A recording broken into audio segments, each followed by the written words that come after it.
चलिए दोस्तों बात करते हैं सीखो नए क्वेश्चन के बारे में। इस क्वेश्चन में एग्जामिनर ने कहा if a man were to sell his handcraft for ₹720 he would loss 25% to gain 25% the selling prices. यानी एग्जामिनर ने कहा क्या कहा कि उसने एक हैंडक्राफ्ट एक आर्टिकल है 720 रुपये बेचा। जब उसे 720 रुपये बेचा तो उसे 25% की हानि हुई। तो कह रहा है एग्जामिनर की 25% के लाभ कमाने के लिए उसे कितने पर बेचेगा, ये एग्जामिनर ने मुझसे पूछा है। तो देखिए अगर मैं मानूं कि भाई उस हैंडक्राफ्ट की जो कीमत थी यानी उसने जो खरीदा था उसे 100 रुपये में खरीदा था, तो वो उसे बेच कितने में रहा है आपका 25% के लॉस पे बेच रहा है, घाटे बेच रहा है। तो यानी कि उसने 75 रुपये में बेचा होगा उसको आपका, और वो अब इसे बेचना चाहता है कितने पे 25% के लाभ पर। तो इसका 25% निकाले तो 25 रुपये होगा, यानी कि 125 रुपीज में वो उसे बेचेगा। बट एक्चुअली में ये 75 नहीं है, ये क्या दे रखा है इसने आपका 720 इसकी वैल्यू दे रखी है।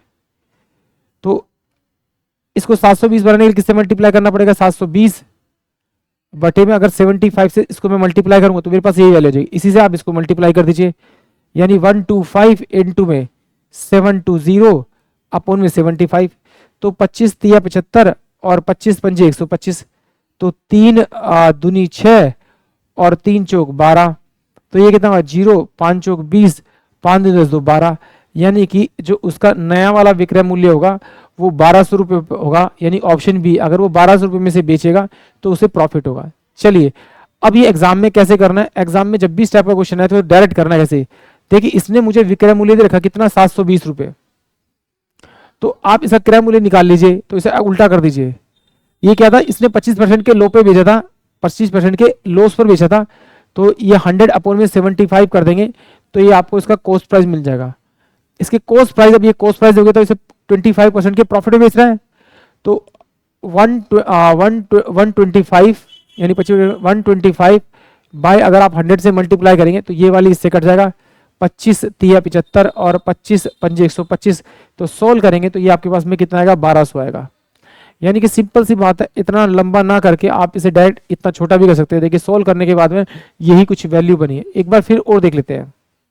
चलिए मान लेते हैं कि उस जो आर्टिकल है उसकी जो कीमत है वो कितनी है, x रुपीज है, उसने उसे x रुपीज में खरीदा। अब वो कहता है कि वो उसको बेचता कितने 20% के लॉस पर, तो बेचे कितने 75 बाय 100, तो ये बराबर किसकी होगा 720 रुपए के बराबर होगा। तो ये x इक्वल टू में कितना हो जाएगा आपका 720 इंटू में 100 बाय में 75, तो ये क्या आ गया आपका क्रय मूल्य। अब क्रय मूल्य को जैसे बेचना है कितने पे 25% के प्रॉफिट पे, तो यानी कि 125 बाय में 100 करूंगा तो मेरे पास जो आंसर आएगा वो कितना आएगा आपका, वो कितना आएगा आपका 1200। ये जो होगा अब ये क्रय मूल्य नहीं होगा, क्योंकि क्रय मूल्य पे तो ये वाली वैल्यू आती। अब ये क्या आएगा, मेरा विक्रय मूल्य आएगा नए वाला एसपी आएगा, यानी कि ऑप्शन जो मेरे पास में आपका बी होगा वो इस क्वेश्चन के लिए करेक्ट होगा। आई होप आप सभी क्वेश्चन समझ में आया होगा।